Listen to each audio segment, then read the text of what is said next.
Encore, Implementing and Operating Cisco Enterprise Network Core Technologies V1.0. Oportunitatea de a deveni specialist IT certificat Cisco.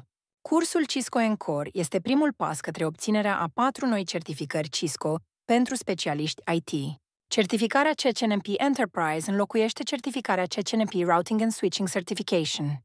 Trainingurile BitNet sunt concepute pentru a ajuta specialiștii IT să se pregătească pentru examenele de certificare Cisco. Cursul se adresează inginerilor de rețea de nivel mediu, administratorilor de rețea, suport tehnicienilor de rețea și tehnicienilor de helpdesk.